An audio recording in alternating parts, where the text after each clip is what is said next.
Sahabat entrepreneur, salam hebat luar biasa. Seperti janji saya tadi, Anda sudah nonton belum videonya Miss Mary yang kita udah kolaborasi ke beberapa kalinya ini?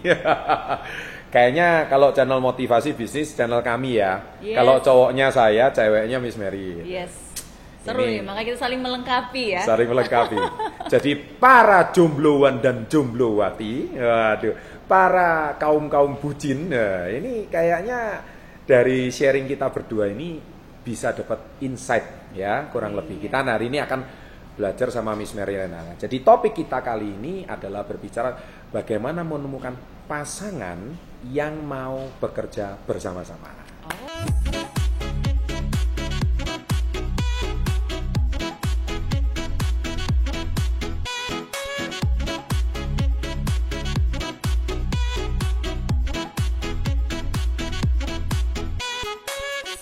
Halo Miss Mary. Hai.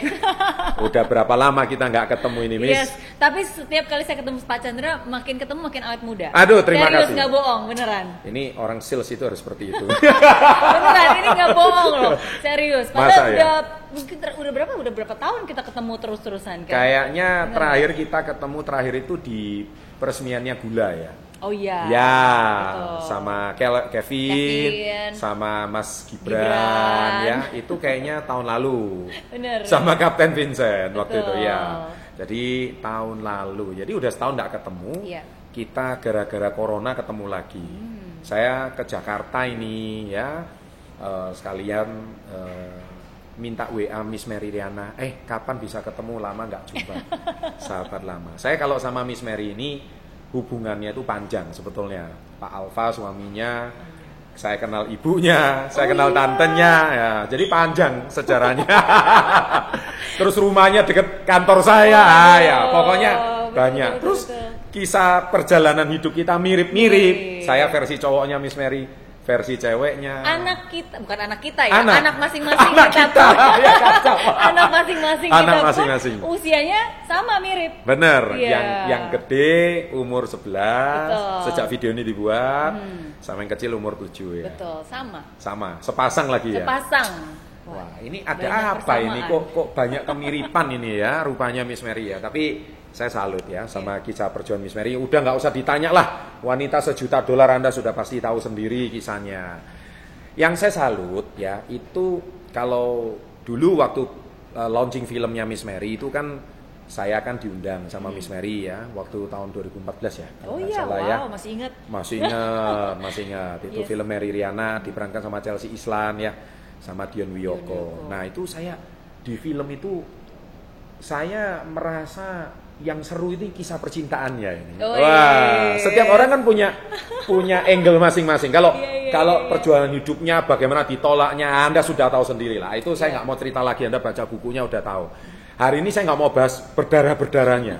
Tapi dibalik berdarah-darahnya itu kok bisa jatuh cinta sama Pak Alfa, terus kemudian mau bekerja bersama-sama. Nah, ini yang mungkin belum pernah dibahas di channel lain, Betul. tapi ini kan sekarang banyak menjadi kegalauan anak-anak muda sekarang. Iya. Ya kan? Ya. Anak-anak muda sekarang ini kan, apakah ini benar pasangan yang tepat untuk saya? Ya. Nah, pacaran udah 5 tahun tapi kok kayaknya bucin. Kok kayaknya tambah hari kok tambah sepertinya bukan pasangan yang tepat. Nah, ini silakan dibahas Iya, semua. iya, Jadi iya. Miss Mary itu bagaimana sih bisa Iya. menemukan pasangan yang akhirnya bukan cuman gandengan tangan di mall. Wis. Hai. Tambah bucin nanti nih. Tambah bucin. Tapi kok sampai mau membangun masa depan bersama. Iya. Boleh diceritakan. Wow, ini kayaknya nggak pernah dibahas nih kayaknya di channel-channel lain ya, hanya Nah. di Success Before 30. Wih, Weh, Success Before 30. Ya, keren dong. Oke. Bener. Tapi memang saya setuju banget sih Pak Chandra, Nah. karena kalau misalnya mencari bisnis model yang tepat itu penting, mencari pasangan hidup yang tepat itu jauh lebih penting. Karena kalau pasangan hidupnya tepat, mau apapun keadaan yang nggak tepat pun bakalan jadi tepat. Oh, Iya, jadi nggak cuma cowok tapi ceweknya juga ya? Pasti. Karena kalau kita sudah punya pasangan atau partner hidup yang baik, apapun keadaan yang tidak baik itu bisa kita ubah jadi baik sama-sama. Kalau kita punya pasangan hidup yang baik, mau bisnis sesulit apapun juga bisa berubah menjadi baik gitu. Jadi itu paling penting menurut saya. Kalau saya bisa kasih satu tips dari semuanya, cari pasangan hidup yang baik, yang tepat untuk kamu, itu akan jauh lebih berarti gitu dalam hidup. Kan kalau di filmnya itu ada Smiley. Wah, see how much I love you. Wih, apa loh, luar biasa. Pak Chandra, aku salut. Kagum ya. Tapi tunggu sebentar. Sebelum sama Pak Alfa pernah punya pacar nggak? Wah. Pernah punya mantan pacar nggak? Lah, ini kita bedah ini. Loh, kenapa kok pilihnya kok Pak Alfa gitu loh? Kok nggak mau pilih yang dulunya? Nah, ini kan pasti proses. Betul. Anda, ini boleh diceritain. Nggak apa-apa. Pak Alfa jangan marah ya. Ayo. Cinta pertama dan cinta terakhir itu adalah Pak Alfa. Wih, jadi dan kenapa menurut saya sebenarnya sederhana sih, simple. Karena kalau buat saya pribadi pada saat waktu itu ketemu Pak Alfa tuh pas lagi kuliah, ya kan. Jadi waktu sekolah campur saya tuh cuma SD, SMP saya sekolah cewek semua, Santa Ursula.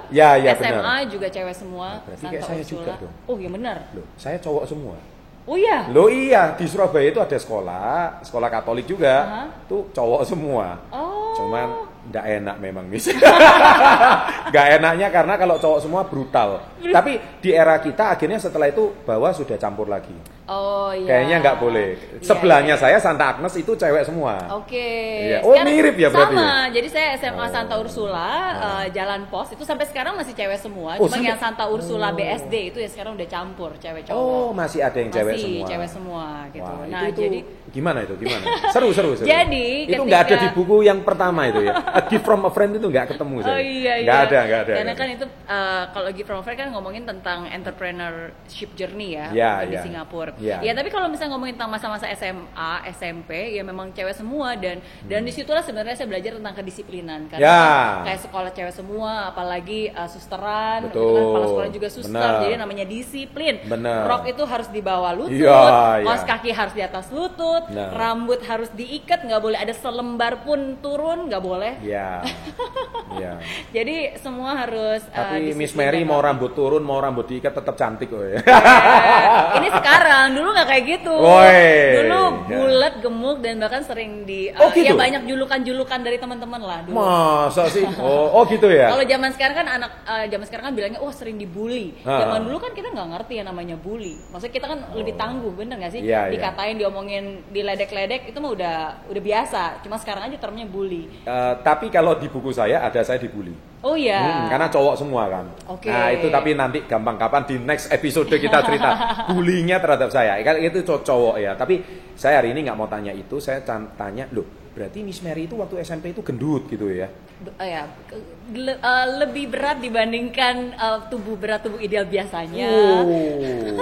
Terus mukanya bulat, rambutnya pendek. Terus udah gitu, apalagi pas lagi saya SMP waktu itu juga sempat ada waktu di mana saya sempat sakit. Jadi karena sakit masuk rumah sakit cukup lama, jadi waktu itu juga pelajaran sekolah menurun dan itu lumayan efek banget sih ke saya. Terus rambut juga sering rontok, itu stres banget gara-gara sakit itu kan. Jadi rambut menipis, pokoknya itu parah banget lah waktu zaman dulu SMP. Dan itu ke bawah kan, the moment kita udah merasa insecure, low self esteem itu kan pasti akan selalu ke bawah dan akan selalu membekas. Memang benar, gitu. Benar. Sampai akhirnya masuk kuliah itu. Sampai akhirnya masuk kuliah. Oke, jadi ketika masuk kuliah, sebenarnya SMA udah lumayan naik lagi karena pada saat itu bersyukur banget somehow ketika saya waktu itu di SMA, ya kebetulan ada yang menominasikan saya untuk masuk OSIS. Nah, jadi disitulah awal mulanya. Saya nggak tahu siapa waktu itu menominasikan saya untuk masukin ke OSIS, tapi disitulah saya merasa bahwa wow, ternyata ada orang yang percaya sama saya untuk mensubmit nama saya. Dan disitulah akhirnya saya mulai menggain self confidence. Dan ketika akhirnya terpilih jadi ketua seksi sosial di OSIS, di situ mulai kepercayaan dirinya mulai naik. Nah, begitu udah kepercayaan dirinya naik, tiba-tiba harus jatuh lagi gara-gara kerusuhan, harus kuliah di Singapura, bahasa Inggris belepotan, nggak ngerti, bahasa Inggris fail, berada dalam keadaan yang sangat terbatas. Jadi again sometimes yang namanya self confidence tuh naik turun sih. Bener nggak? Karena keadaan berubah, kalau kita nggak kuat sebenarnya ya. Dan seorang wanita loh. Berubah. Betul. Saya ulangi ya, seorang wanita. Nah, itu tidak mudah loh ya. Nah, jadi kalau Anda yang nonton ini cowok, tolong mengaca gitu. Seorang wanita lebih tangguh gitu ya. Nah, jadi pas lagi saat kuliah itu sama sekali nggak mikirin mau cari pacar, karena jangankan mikirin pacaran, kalau mau makan aja susah, ya kan, mau mikirin masa depan, mikirin hidup, mau mikirin keadaan sekarang aja susah pada saat itu. Gitu. Padahal yang deketin banyak ya, tapi sudah nggak fokus ke sana gitu ya ceritanya ya. Nah, terus dideketin Pak Alfa. Kalau di kisahnya film Miss Mary Riana, dideketin Pak Alfa akhirnya langsung jatuh hati atau gimana gitu? Oh, kalau film itu kan adaptasi ya. Sebenarnya cerita aslinya itu ada di buku. Iya, betul. Jadi ini wow, ini kalau saya cerita di sini panjang tapi sangat detail. Tapi nggak pernah saya ceritain. Nggak apa-apa.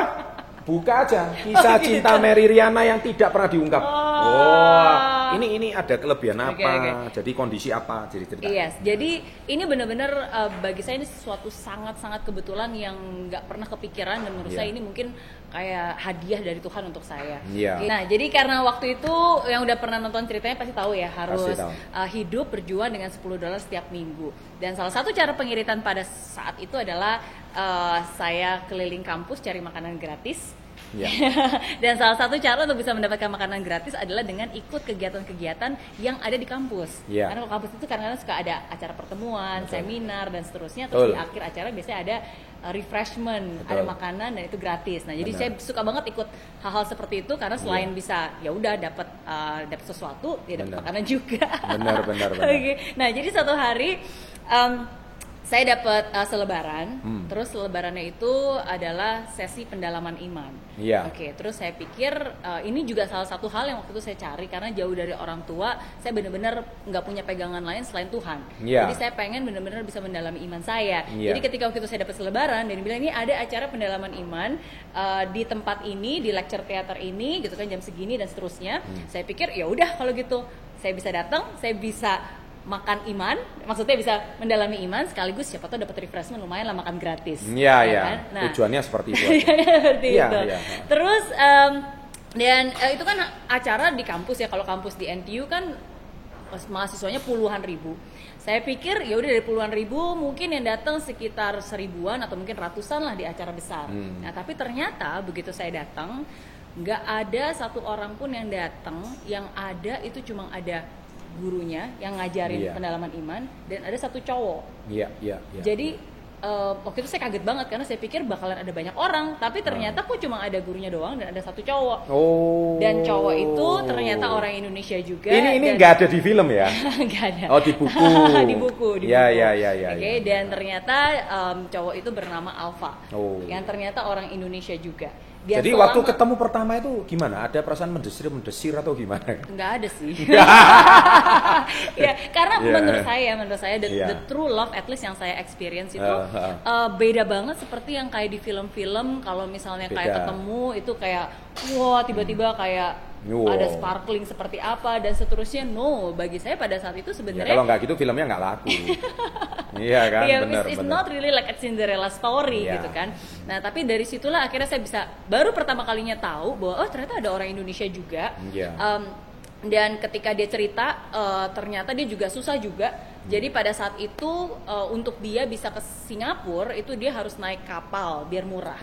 Jadi dia ke Batam, dari Batam nyebrang ke Singapura biar lebih murah, dan akhirnya ya kuliah di situ gitu. Dan nggak pernah ketemu selama berbulan-bulan, dan baru ketemu saat itu. Nah, jadi di situ pertemuan pertama nggak ada kayak sparkling sama sekali, nggak ada. Tapi dari situlah akhirnya ya kita sama-sama belajar tentang iman, pendalaman iman, belajar tentang Alkitab, dan disitulah satu hal yang membuat saya kagum, karena bagi saya dia bisa membawa saya mendekatkan kepada yang di atas. Dia bisa membuat saya tertarik untuk bisa baca Alkitab. Dia bisa membuat saya mengetahui lebih banyak gitu tentang iman saya gitu. Dan akhirnya yang tadinya pertemuan pendalaman iman sekali berlanjut. Dia bilang ya udah kalau gitu nanti saya ajarin kamu Bible study deh. Nah, akhirnya jadi setiap minggu ya udah, jadi dia datang, terus kita belajar Bible bareng, mungkin modus kayaknya ya. Okay. Zaman sekarang namanya modus gitu ya. Ya, tapi dari situlah akhirnya. Loh, yang modus siapa itu? Ya, terus. Ya, nah dari situlah akhirnya ya kita mulai mendalami iman berdua gitu. Tapi dari situ saya merasa bahwa orang ini, sosok ini walaupun usianya sama, tapi kok dia bisa dewasa banget gitu. Dia bisa membawa saya menjadi lebih baik. Dia bisa membawa saya menjadi lebih tenang. Kalau dulu saya itu orangnya naik turun. Jadi dari segi emosi pun juga naik turun gitu. Saya kadang-kadang bisa menggebu-gebu, semangat banget. Tapi kadang-kadang kalau saya sedih tuh saya bisa benar-benar sedih banget sampai menjatuhkan diri sendiri dan memikirkan wah saya nggak berguna, saya nggak bisa, saya itu lemah ya? dan seterusnya. Nggak kelihatan ya. Tapi dulu seperti itu gitu. Jadi for him he is my stabilizer. Jadi bagi saya dia tuh kayak bisa menstabilisasikan emosi saya. Dan kalau mobil itu balancing sporing. Balancing sporingnya Pak Alfa gitu, penenang jiwa. Iya. Nah, jadi dari situ awalnya saya merasa nyaman. Saya merasa bahwa saya bisa menemukan sisi baik dari diri saya, dan lama-lama sisi baik itu diasah akhirnya menjadi sisi terbaik saya gitu. Dan itu sih yang membuat saya salut. Jadi akhirnya disitulah saya merasa bahwa ya mungkin dia adalah malaikat dari Tuhan yang dikirim untuk membantu saya dan mendampingi hidup saya gitu. Dan akhirnya itulah yang membuat saya yakin, karena bagi saya ya pasangan yang tepat adalah ya ketika dia bisa menemukan sisi terbaik dari diri saya. Karena kalau dalam bahasa Inggris kan kita nyebutnya kan my better half, ya kan. Nah tapi my better half ya because of that half I become better gitu. Iyalah, jadi dengan separuh jiwa itu ya kita menjadi versi terbaik dari diri kita. Menemukan belahan jiwa. Nah kalau bahasa Indonesianya itu gitu ya. Jadi yang terbelah itu ditemukan. Oh berarti kalau anak-anak sekarang ini kan, saya ini mau ketawa, cari jodoh itu di aplikasi-aplikasi. Saya ini ditunjukin anak-anak muda nih belakangan. Iya. Dia bilang, wah Pak Chandra ini sekarang cara cari jodoh tuh gini. Loh, kalau nggak suka tuh di swipe gini katanya. Wah ini oke. Mungkin zaman sekarang mempertemukan jodoh itu lebih mudah ya, karena adanya era sosial media. Tapi kalau kita dengar kisahnya Miss Mary, ini kan beliau dalam kondisi yang kebetulan, atau entah kebetulan atau bukan kebetulan, tapi dipertemukan. Dan akhirnya cinta pertama dan cinta terakhir. Wah ini so sweet banget gitu ya. Ini kayaknya yang didamba-dambakan. Tapi sekali lagi itu bukan kayak ceritanya Cinderella. Nah Anda perhatikan ada ciri-cirinya. Nomor 1, beliau bertemu itu dalam kondisi sama-sama pendalaman iman. Jadi dipertemukan oleh Tuhan. Oke, terlepas apapun agama dan keyakinan Anda, tapi itu penting menurut saya, karena saya percaya alkoholik akan kumpul sama alkoholik, ya pemabuk akan kumpul sama pemabuk. Tapi dari Miss Mary ini orang yang sedang mencari sebuah kebenaran, dan disitulah dipertemukan dengan orang yang sedang mencari kebenaran. Dan ini kebetulannya sama-sama pas, entah itu modus atau apa, tapi yang penting beliau menemukan chemistry. Dan hari semakin hari itu semakin, awalnya nggak niat itu pacaran, atau mungkin jangan-jangan nggak tahu kalau kita lagi pacaran atau gimana. Nah itu gimana itu? Lah ini kan masih proses itu gimana? Betul. Nah itu dia sih, karena menurut saya yang paling membuat saya yakin adalah ketika kayak kalau misalnya kita sebutnya pacaran ya, maksudnya kita nonton berdua bareng gitu. Wah sebenarnya nontonnya juga bukan nonton di bioskop sih, karena waktu itu nggak punya uang untuk beli nonton tiket bioskop, nonton di komputer sekolah gitu kan, nonton bareng. Sejak itu karena sama-sama orang Indo ya. Betul. Jadi barengan terus bersama-sama. Oke. Belajar di kantin gitu. Walaupun sebenarnya ditembaknya kapan itu ditembaknya? Maukah kamu? Ah itu gimana gitu? Itu boleh. Itu lagi ditunggu itu. Oh gitu. Wah. Ayo. Itu panjang lagi ceritanya. Intinya itu berapa lama sejak ketemu pertama kali sampai Pak Alfa menyatakan cinta gitu sama Miss Mary itu? Berapa lama ya? Jadi itu kan tahun 98, 99. Nggak terlalu lama sih.